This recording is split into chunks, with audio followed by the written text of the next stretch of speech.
Hi everyone, Ben DeBono here for the penultimate episode of Rings of Power Season 1.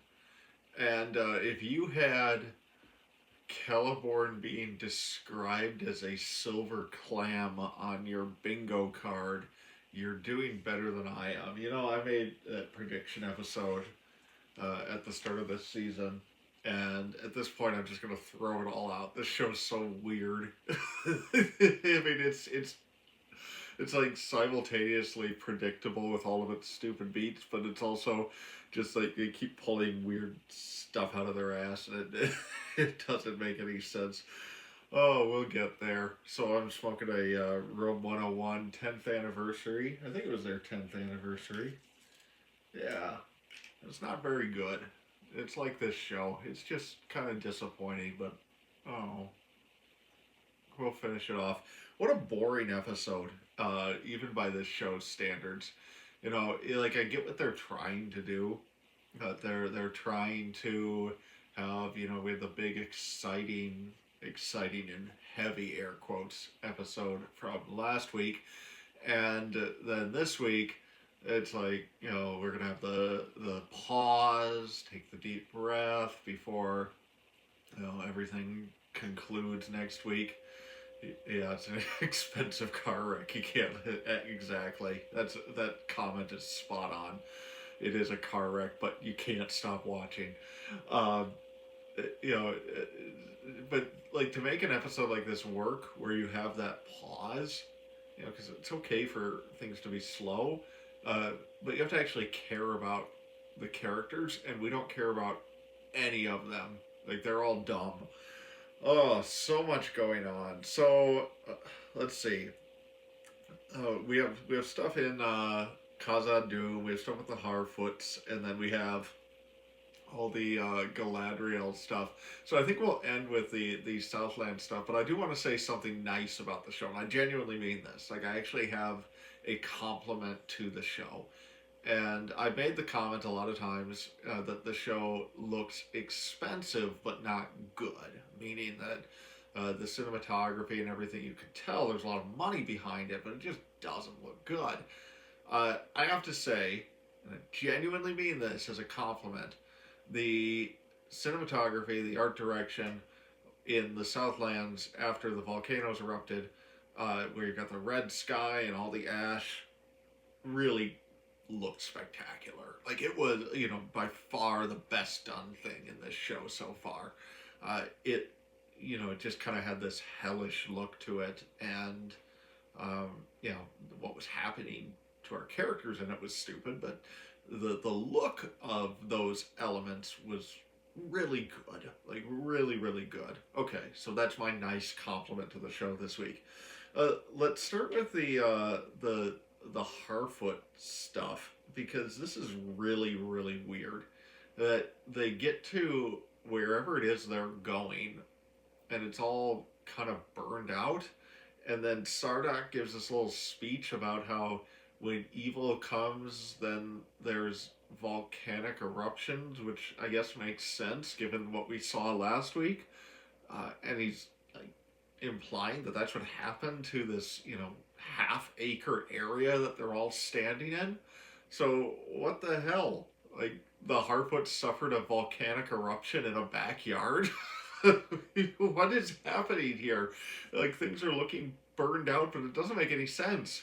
Uh, oh, and so it just kind of it's given me a WTF reaction through the whole thing.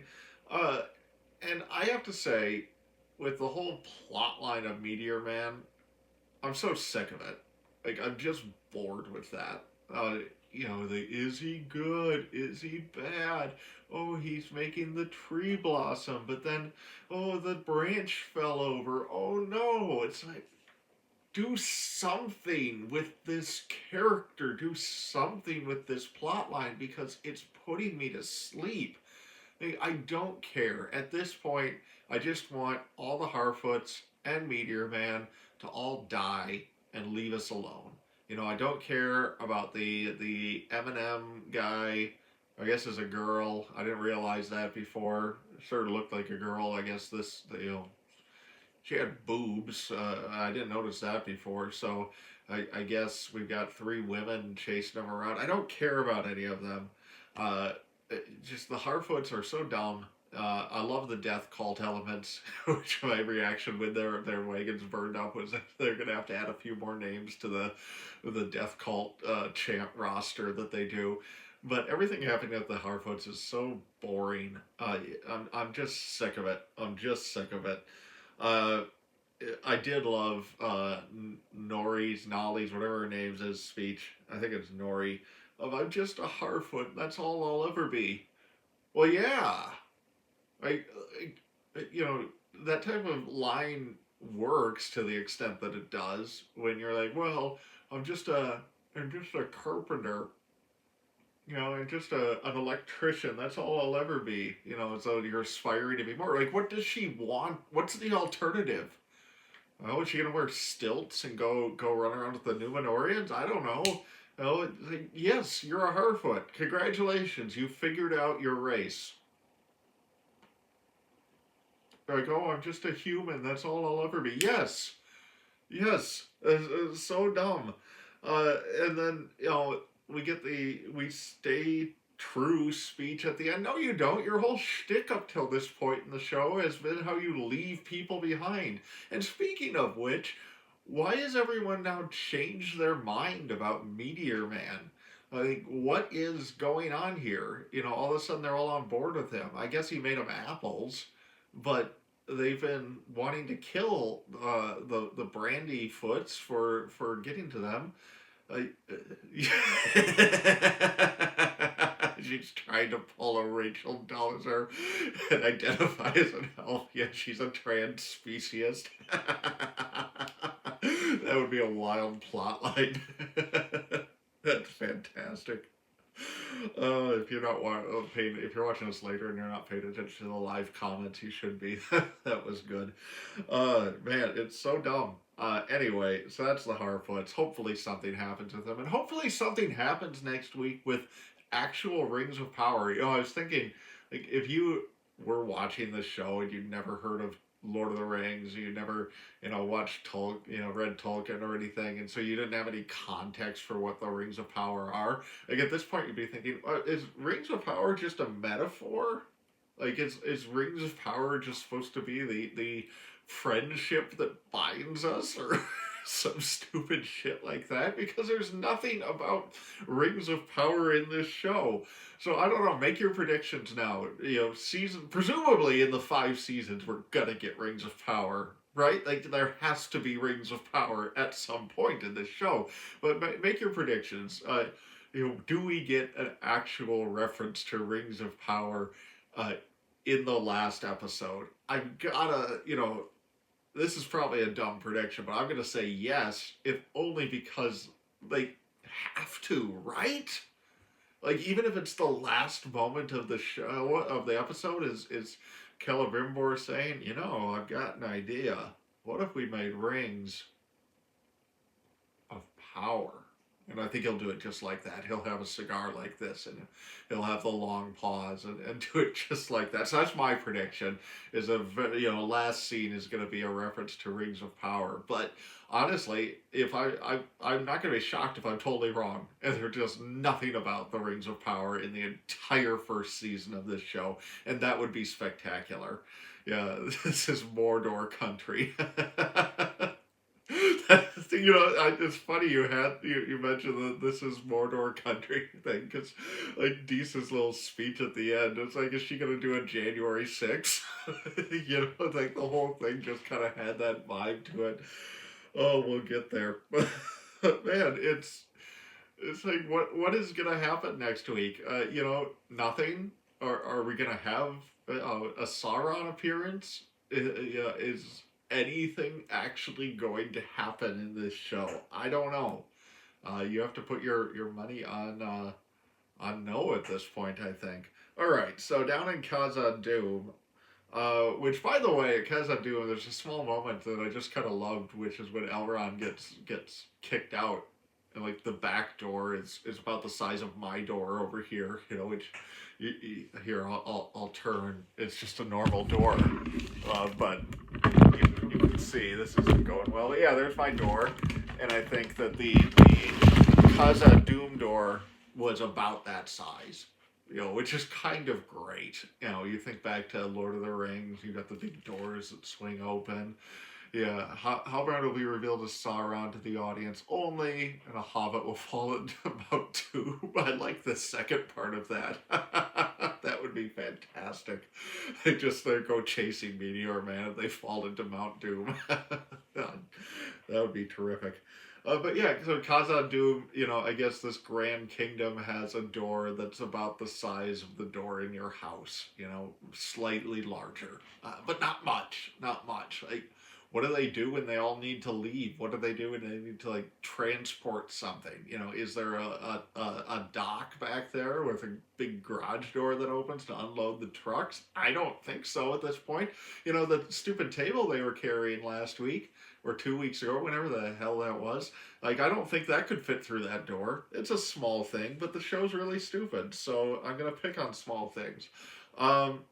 Again, I know some of you who are critical of this show, and maybe not people watching, but for sure people on Reddit and whatnot who are otherwise critical of the show are like, yeah, but Durin and Elrond, that storyline's great. No, it's not. Again, the only thing that's happening in that storyline is that they talk about how they're friends. That's it.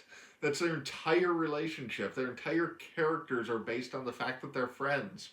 But okay, so we get the whole thing with Elrond talking to Durin the Third, and Durin the Third's like, well, why should I trust an elf? And Elrond's response was really spectacular, very dumb, because he's like, you shouldn't, but I'm only half. What? What? So that's Elrond's response, is that, yeah, the elves suck, but I'm only half of one, so I'm not so bad. And then Durin the Third gets into the whole, dwarf lives matter, we're not going to go down and dig anymore. What? The whole thing with mining for mithril in this, and then the reveal of the Balrog at the end, you knew that was coming because of Durin's Bane, and the whole thing from Lord of the Rings, if the dwarves delved too greedily and too deep. Well, apparently not. They didn't delve because they were greedy. They delved because they were friends. That's what this show is setting up. It's so dumb. So again, I don't understand anybody who is otherwise critical of this show and thinks that this storyline is working, because it's not. And then, speaking of them being friends, oh, you're half a dwarf already, well, you're half an elf. What is that? Oh, what is that? And then this stupid leaf. Everything about this is they slide the mithril across the table and suddenly the leaf is healed. I don't know. Durin's random birthing story. His dad's all pissed off, and then he's like, when you came out of your mom, you were kind of a pathetic little shit. But then I had a vision of you with a beard, and I knew it was going to be okay. This weird story is just plopped right in the middle of their big fight. It's again, you get the sense that this show, the scripts are being assembled. Yeah, that's true. They use, just have everybody take that one little chalk piece of mithril and rub it all over their faces. That was the comment there. Yeah, that's what they should do at this point. I didn't get used up when it healed the leaf. I don't know, but you get the sense that the way they're writing these scripts is they just come up with things that they think are good, and then they throw them all together, and there's no sense of, oh, wait a second, does A lead to B? No, it doesn't. Durin the Third's mad at his son. Okay, they have a fight. Those two are logically connected, but in the middle, we're going to talk about how Durin was a stupid little baby who they thought was going to die. What? That does not make any sense. And then he rips the bib off of him. Yeah, they write plot points. They write the plot to reach those points. It is really, really bad. I agree. and then they rip the bib off of him, and you're like, okay, I guess there must be something about the bib that's ceremonial or meaningful. But it would have been nice if you guys had used some of the previous 7 hours of crap to at least mention that or set something up where there's significance to it instead of just leaving us to infer it. So then Disa at the end gives this whole speech about how we're gonna dig and someday this kingdom's gonna be ours, and I think it's supposed to be inspiring to us, but the whole thing just sounds Lady Macbeth to me. So yeah, I hope that the season 2 kicks off with Disa and Durin just staging a coup in Khazad Dûm so they can go dig for Mithril and save the elves. Because the one flaw in her plan, at least as far as Elrond is concerned, is she's like, someday. Well, there is a ticking clock that this show has arbitrarily established of next spring. And we're not sure what time of year it is, but within a calendar year, no more elves. Uh, so her little plan of next spring is not great. Okay. So now let's get to Galadriel in the Southlands, which again looks spectacular, but everything else was really dumb. Starting with Galadriel, she gets up and she's like, Halbrand, where are you? Like, there might be a few other people around you want to prioritize first rather than just calling for the one person that you happen to know because you didn't bother to read any of their names. Then we get the team up of all time of are they setting up the wood elf and dwarf disagreement clearly but clumsily, but they're also maybe setting up like the whole thing where the dwarves have the dwarves have like the whole speak friend and enter in the alliance with elves with the doors of Khazad Dûm. I don't know what they're setting up. I think they're extraordinarily confused. And yeah, we'll get to Halbrand going to Gil-galad in a second because that was really weird at the end of this. But we get the team up that I know we've all been wanting, which is Theo and Galadriel. And as they're tromping through the woods and she's got her Elfratchik crazy eyes going, I don't know if any of the rest of you got the vibe that she's going to eat him. Like, she's going to snap and just go full, Hannibal Lecter on him at any moment. Theo, you are in danger. But what I loved about it at the beginning was Theo's like, no, I have to save my home. And she's like, your home is dead and we have to go to the living. Could you have an ounce of compassion for this little idiot? We all hate him. He's a horrible character, but he did just lose his home. Galadriel just is psychotic. Psychotic. And as they're tromping around in the woods, Theo asks a very convenient question, which is, have you ever lost anyone? And that, of course, leads to Galadriel's favorite topic of her brother. But then, shocker, she name drops Celeborn. Now, people have been criticizing the show because, wait, Galadriel's supposed to be married at this point, blah, blah, blah, blah, blah. I have not criticized the show for that because, you're allowed to change things like that. And in general, I've tried to stay away from criticism of Tolkien's lore. But I guess Celeborn's been there the whole time. I didn't say that correctly. Criticism of not adhering to Tolkien's lore because we've got much bigger fish to fry.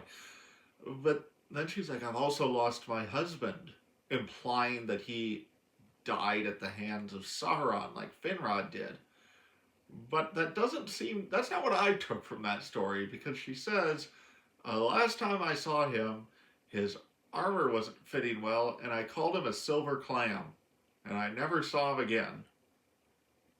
Okay, so I'm going to go ahead and say that lacking additional context or information, it doesn't sound to me like that's Sauron's fault that you didn't see him again. It sounds to me like Celeborn was like, I'm fed up with being called a silver clam, ungrateful woman, blah, blah, blah, blah. He just stomps off. He went to the corner store to get a package of cigarettes. Uh-oh. Reconnecting, that's not good. Alright, I don't know. Okay, I think I'm back. Not sure what happened there. I think my internet hicked up. But yeah, Celeborn went to the corner store to get a pack of cigarettes and just never came back. That's my reading on this. He has abandoned Galadriel, and can you blame him at this point? Uh, so then we also have Muriel and Elendil stomping through the forest, and this is kind of great because it turns out she's blind, and he's like, we left the smoke an hour ago or a mile ago or whatever it was, and she goes, I see, implying I understand. And I'm sitting there thinking, ooh, poor choice of words, blind person. And then Elendil like makes that joke. He doesn't say it as a joke, but he's like, do you? It's very awkward. Very, very awkward. Uh, and we have the whole horse thing. Like, everything about that's weird. But, so one other thing on Muriel and her blindness, I did love how she makes a big deal about, like, oh, I want to fake it, just keep walking. I don't want people to know I'm blind. And then the next time we see her, she's sitting there with a blindfold around her eyes. Like, what? So much for that plan. I think people are going to catch on here pretty quick, which I guess they would have anyway. So then Halbrand's there, and he's so wounded that they can't help him here. They have to take him to the elves because he's so incredibly wounded. But then this guy who is wounded beyond belief somehow manages to go galloping off with Galadriel. So again, it's like, well, clearly the plot requires Halbrand to go with Galadriel. And the way that they manage to do that is that he has a wound that only the elves can heal, but then he doesn't act like he's wounded at all for the rest of the sequence. It's just throwing darts at the wall. There's no coherence to this script. It's super bizarre. He probably is Sauron, and it's probably something where he's gonna get in with the elves. I don't know. Hopefully we'll get some of those revelations next week, and then the episode ends with, no, don't call it the Southlands anymore. And you're thinking, okay, here it comes. What should we call it, Adar? And I was expecting him to do a very lame, we'll call it. This again requires the long pause. Mordor. And that would have been dumb. But what they did was even dumber. To have the text on the screen and then it melts away from Mordor. It's like, thank you. Thank you, show. We all picked up on the fact that this is Mordor. It's like they treated that moment as though it was a big revelation for the audience. Like, I don't know who among us was lost on that point, but nobody should have been. Nobody should have been. So, I would say in terms of enjoyment, even from my perspective of enjoyment, this was the worst episode. It was mainly just boring. See in the comments like that Sauron, the people are assuming that Sauron's going to be doing the whole thing from the Silmarillion where he adopts his fair guys, and that's probably what they're going with Halbrand, but just assume that whatever you're thinking they're going to do is going to be dumber than what you're assuming. Okay, there's probably something like that. I'm still good. I'm going to go with the common theory that Halbrand is Sauron. So you're right in the large strokes, but if you assume that they're actually going to do something coherent and faithful to Tolkien, just lower your expectations. I think you're giving the show way too much credit. They will find a way to make it stupid. So I hope next week doesn't put us all to sleep. This was just a boring episode outside of a few moments like, the silver clam, which, criticism of this episode aside, was worth the price of admission. It's I just hope something happens next week to at least propel the plot forward. Not that I need the show to be good, but, if I'm going to sit here and rip on it, I'd at least like it to be a bit more watchable than this mess was.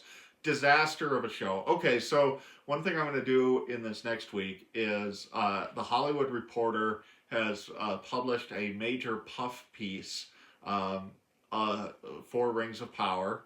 So we're going to go through that a bit because it's got some just gems in it that sort of start to explain why this is the disaster that it is.